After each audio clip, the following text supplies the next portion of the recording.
Tu Diep says hello to everyone. Tu Diep doesn't want to continue with Jame. The reason is probably not because she doesn't love Jame anymore. But Tu Diep knows that the illness in her body will only make Jame more worried and affect Jame's future. But will Jame realize that, and will he still come to Tu Diep's side when she gets sick and lies there? Who will come to save Tu Diep?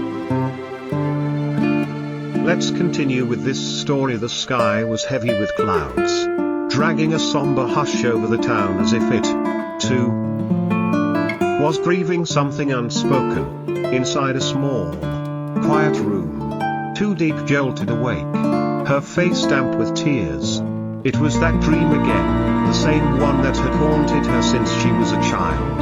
Her parents stood before her, turning away without a word, disappearing into the shadows as she reached out, pleading, "Why did you abandon me? Didn't you love me anymore?" Her cries echoed into the emptiness, unanswered. The dream always ended the same way, her left alone. Heart shattered, the silence screaming louder than any truth. It wasn't just a nightmare, it was a memory, or worse, a reality she had never dared to fully confront.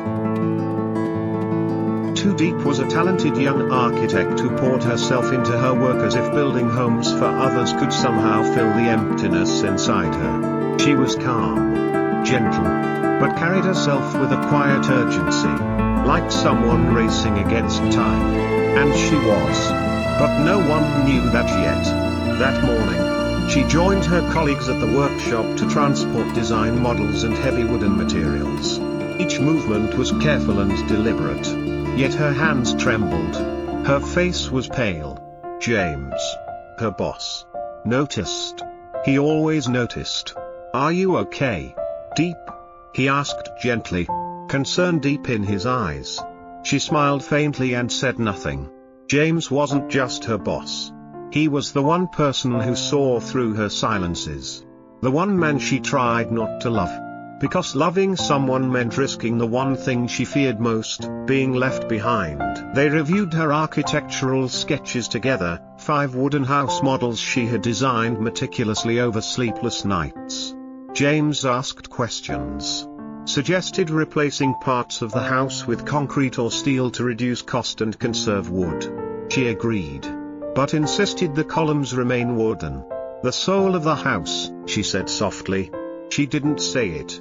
But that house. It wasn't for clients. It was hers, a dream. A sanctuary.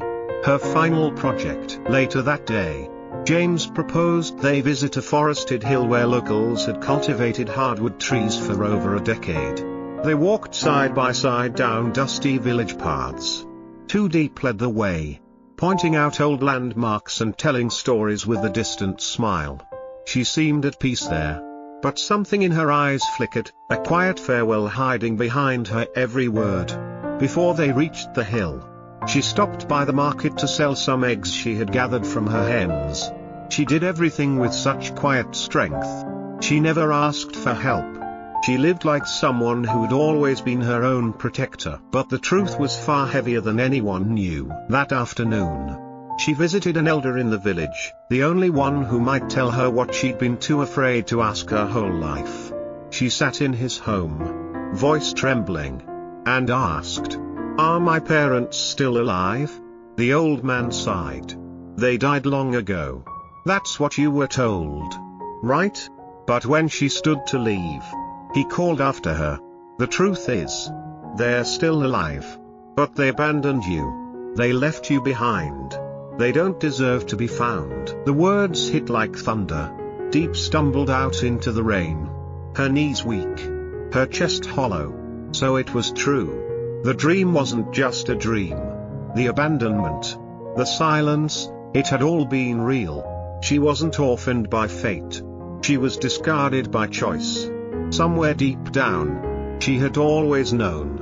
But knowing didn't hurt any less. The sky opened up, and rain poured down in violent sheets. Landslides began to crumble the hillsides.